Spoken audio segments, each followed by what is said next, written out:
Haleluya, puji Tuhan. Silakan duduk. Salam Bapak Ibu yang dikasihi Tuhan. Sekali lagi salam.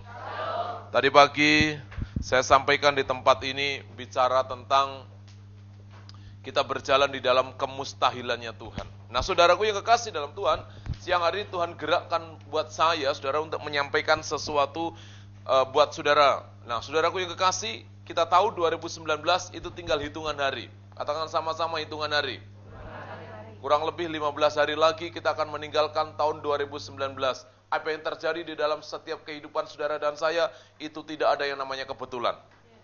Amin. Tidak ada yang namanya kebetulan. Orang Kristen tidak mengenal yang namanya kebetulan.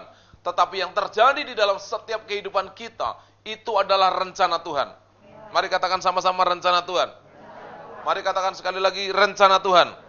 Nah, oleh karena itu Tuhan punya rencana di dalam setiap kehidupan kita dan itu harus digenapi sekalipun engkau banyak mengalami persoalan dan tantangan. Tahukah saudara harus sampai finish? Ya, saudara dan saya harus sampai finish. Katakan sama-sama finish. Nah, oleh karena itu kalau sampai hari ini kita ada, Tuhan yang memberikan kekuatan, Tuhan yang menghibur, Tuhan yang menolong setiap hidup saudara dan saya. Mari sama-sama kita lihat di dalam Filipi pasalnya yang keempat ayatnya yang ke-13. Filipi pasalnya yang keempat, ayatnya yang ke-13. Satu ayat saja kita belajar, saudaraku yang kekasih dalam Tuhan. Filipi pasalnya yang keempat, ayatnya yang ke-13. Yang sudah ketemu sama-sama dengan saya katakan yes. Yang belum ketemu katakan dengan mantap amin. Iya, masih saya tunggu ya. Oke, sama-sama kita katakan yes. Yuk lihat, Filipi pasalnya yang keempat, ayatnya yang ke-13. Kita baca bersama-sama, 2, 3. Segala perkara dapat kutanggung di dalam Dia yang memberi kekuatan kepadaku. Dengarkan baik-baik. Segala perkara dapat kutanggung di dalam Dia yang memberi kekuatan kepadaku. Ternyata Paulus, saudaraku yang kekasih dalam Tuhan, ini keluar daripada kata-kata dari mulut Paulus dikatakan segala perkara. Katakan sama-sama segala perkara. Entah itu susah, entah itu senang, dia bilang begini, itu semua dapat kutanggung di dalam Tuhan. Nah, apa rahasianya saudaraku yang kekasih dalam Tuhan? Ternyata Paulus bilang begini saudara, bahwa dikatakan di dalam Dia yang memberi kekuatan kepadaku. Rupanya Paulus itu waktu menghadapi tantangan, dia bisa kuat karena Tuhan yang memberikan kekuatan. Katakan sama-sama Tuhan yang memberikan kekuatan. Nah, siang hari ini kita belajar apa sih rahasianya Paulus sampai dia bisa bilang segala perkara dapat kutanggung di dalam Dia. Dalam setiap perjalanan orang percaya, tentunya saudaraku yang kekasih, biasanya kalau kita mau masuk di dalam tahun yang baru, saudara punya rencana-rencana yang baik. Tapi banyak pula setiap rancangan kita, rencana kita yang tidak tercapai. Gitu ya. Mau masuk tahun 2020 atau mungkin awal 2019, saudara catat semua apa yang saudara mau, saudara gumulkan, saudara doakan. Saya percaya, mungkin saudara pengen ini, tahun 2019 aku pengen jodoh. 2019 aku pengen rumah yang baru. 2019 aku pengen terima proyek yang banyak. 2019, pokoknya semua yang saudara doakan, itu adalah sesuatu yang baik, yang saudara minta adalah sesuatu yang baik, yang menurut ukuran kita, itu adalah baik. Haleluya. Loh iya apa iya? Amin apa amin? 2020 saudara sudah punya rencana yang baik? Nah perhatikan, ternyata tidak semua apa yang kita rencanakan itu tercapai. Tapi Paulus itu tahu, saudaraku yang kekasih di dalam Tuhan, bahwa hidup dan mati itu ada di dalam Tuhan. Amin. Ini penting. Nah, mari perhatikan ada beberapa hal, ayat yang sebelumnya dikatakan, apa yang membuat Paulus ini sampai bisa berkata seperti itu?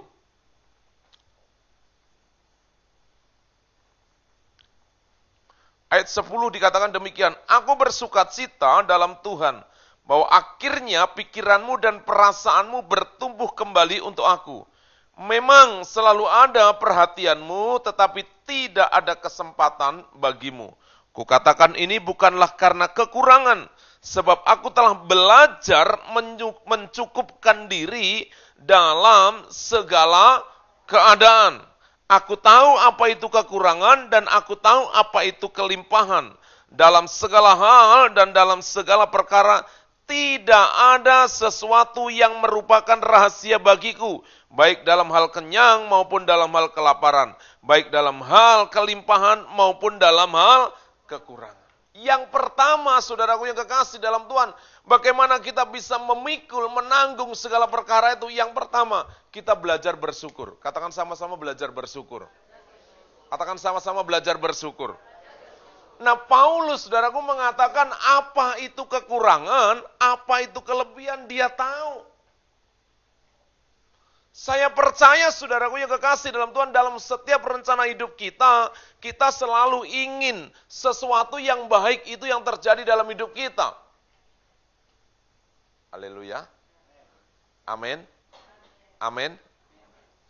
Keluarga yang baru, dia berdoa untuk memiliki sebuah keturunan. Dia punya rencana bilang begini, anak yang pertama, yang didoakan, kalau lahir, minta anak laki-laki. Begitu kan rencananya? Siapa namanya? Ucok. Kan gitu ya. Nah, saudara berdoa, anak pertama itu harus anak laki-laki. Tapi apakah yang terjadi, saudaraku, waktu 9 bulan 10 hari, apa yang terjadi? Ternyata begitu yang lahir, itu bukan Ucok. Siapa? Butet. Nah, saudara, saya percaya semua yang terjadi dalam hidup kita itu baik menurut Tuhan. Amin. Tidak ada yang kebetulan di dalam setiap hidup kita. Nah, Paulus bilang begini, aku tahu itu apa namanya kekurangan. Aku tahu itu apa yang namanya kelimpahan.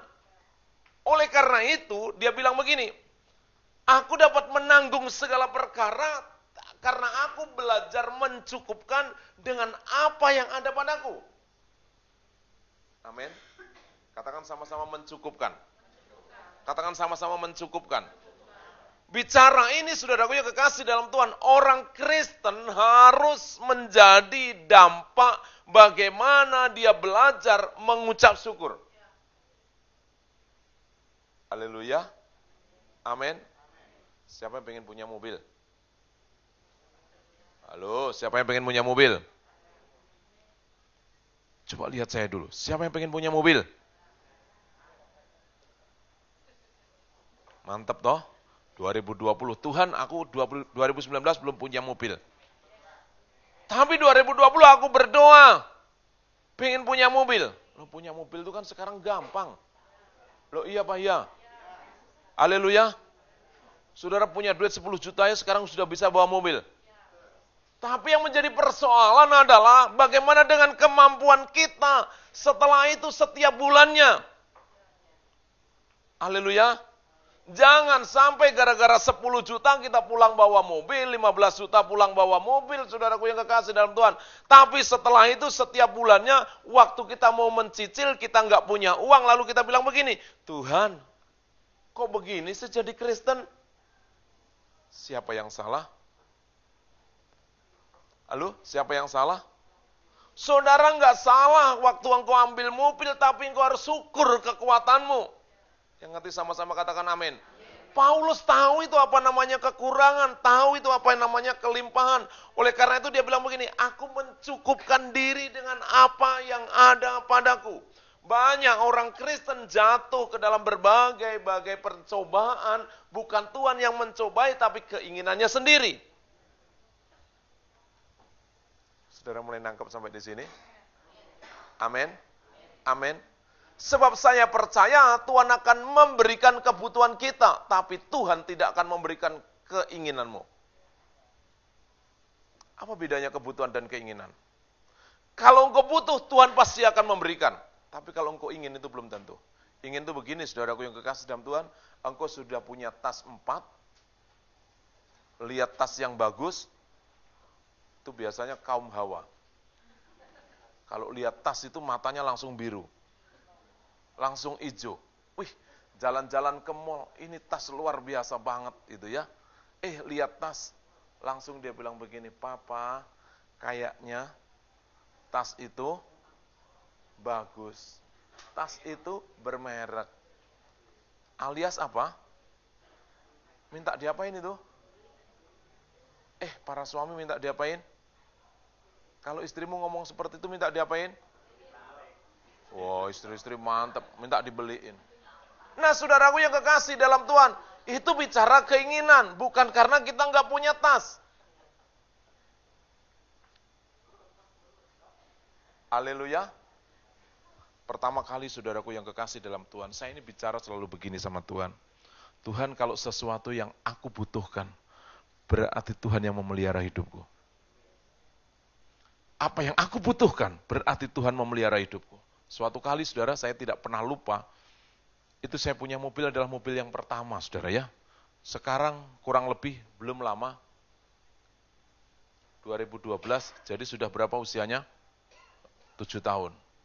Anak saya sudah bilang begini, "Papa, mobil di atas 5 tahun, itu harus ganti." Lalu saya bilang begini, "Nak, tahu nggak? Jangan kita hidup karena bergaya. Mobil ini di rumah cuma nongkrong saja. Dipakainya cuma beberapa. Karena kegiatan saya sampai jam 1, saudaraku yang kekasih, setelah jam 1 itu di rumah. Ya, hingga lama saya bilang begini, ini mobil banyak nongkrong.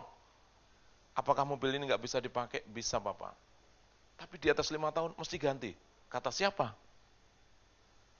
Aku sudah cek-cek ini, Papa. Ini kan kata kamu. Haleluya. Haleluya. Amin. Siapa pengen punya mobil baru? Saya juga kepingin.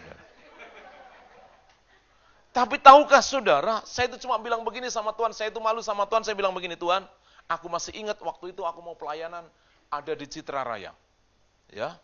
Waktu naik motor, itu hujan, mendungnya, gelapnya luar biasa. Kalau sudah mendung, maka kita akan bilang apa? Akan turun apa? Wih, pinter semua ya. Jadi kalau mendung kita akan bilang begini, ini akan turun hujan. Lalu saya bilang begini, "Tuhan, jangan sampai hujan ini dulu sebelum aku sampai ke gereja." Kenapa? Sebab kalau aku sampai gereja, ternyata aku basah kuyup, bukan aku yang malu, tapi Tuhan juga malu. Saudara nangkep sampai di situ? Saya bilang begitu. Lalu aku bilang begini doa saya, "Tuhan, sudahlah supaya hamba-Mu ini enggak kehujanan. Tolong Tuhan, berikan aku mobil." Itu cuma dalam hati saudara ngomong doa saja. Tapi tahukah saudara, tiba-tiba saya enggak ngerti itu. Tahun berikutnya, artinya sudah hampir akhir tahun begini saudara, tahun berikutnya Tuhan kasih saya mobil. Oh, saudara mantuk-mantuk sih. Tapi tahukah bahwa itu adalah merupakan kebutuhan bukan keinginan? Amin. Amin. Itu merupakan kebutuhan. Lalu orang bilang lagi begini, "Pak, Bapak kan punya duit." "Lu kok tahu?" Ini customer, "Bapak kan punya duit." "Lu kok kamu tahu?" "Enggak lah, Bapak pasti punya duit." "Loh, yang tahu kamu apa saya?" Begitu kan? Bapak punya duit. "Oh, kamu ini aneh-aneh." "Maksudnya apa?" "Pak, motornya ganti dong." Motor? Apa artinya? Itu motor aku pakai cuma berapa menit. Enggak pernah lama. "Oh, Pak, sekarang motor modelnya gede-gede loh, Pak." Ya dengan apa yang motor model kecil? Enggak masalah kan? Haleluya. Saudaraku yang kekasih dalam Tuhan, saya bilang begini, aku bersyukur karena ini berkat Tuhan. Sampai hari ini motor itu enggak aku ganti, orang bilang begini, tapi aku heran sama Bapak. Bapak punya motor lama, Shogun tahun berapa itu? Masih mulus, saudara. Karena saya suka. Bukan Shogun lah, asli Jepang, kan gitu kan. Tapi dia bilang begini, aku heran loh sama Bapak, kenapa? Itu motor tahun tua, tapi begitu kesenggol langsung hidup. Perawatannya dong, nah kan begitu ya. Aku suka itu, saudaraku yang kekasih dalam Tuhan. Jadi kalau kita suka dan ternyata Tuhan kasih buat kita, mau apa saudara, kan karena kita hidup bukan karena bergaya, amin. Aku rindu waktunya tidur, aku tidur nyenyak. Amin. Paulus tahu ini caranya dia bersyukur. Dia bilang begini, aku tahu itu apa yang namanya kekurangan. Aku tahu apa itu yang namanya kelimpahan. Artinya kelimpahan dan kekurangan sama-sama kita bisa bersyukur. Yang nanti sama-sama katakan amin. Jangan pada waktu naik jabatan, saudara bersyukur. Waktu terima berkat yang luar biasa, saudara bersyukur. Waktu engkau mulai di PHK, bisa bersyukur? Amin. Wih, mantap Arkadia ya. Saudaraku yang kekasih dalam Tuhan, kata bersyukur ini, saudaraku yang kekasih, ini menjadi kunci utama di dalam setiap kehidupan kita, supaya saudara dan saya sanggup menanggung segala perkara dalam seluruh hidup kita. Yang percaya berikan tepuk tangan buat Tuhan kita ini. Yang kedua, saudaraku yang kekasih di dalam Tuhan, bagaimana supaya kita bisa menanggung segala perkara yang Tuhan berikan dalam setiap kehidupan kita. Mari kita lihat di dalam Yosua pasalnya yang pertama. Ayatnya yang ke-8. Saudara bilang begini, nah saudaraku yang kekasih, perhatikan.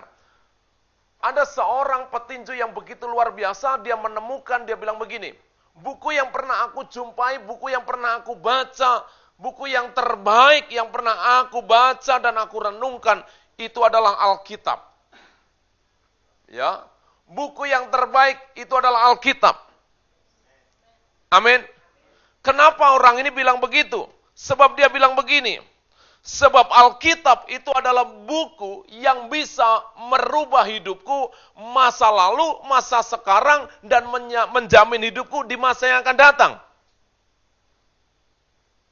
Lalu dia bilang begini, karena aku baca Alkitab ini, maka segala perkara itu dapat kutanggung di dalam dia. Dan dia bukan sekedar memperkatakan, tetapi waktu dia percaya itu dan dia melakukan itu, sejarah dunia mencatat, dia bisa menaklukkan raksasa yang ada di hadapannya. Siapa orang itu? Siapa orang itu? Evander Holyfield. Sudah pernah dengar Evander Holyfield? Siapa Evander Holyfield? Siapa? Petinju.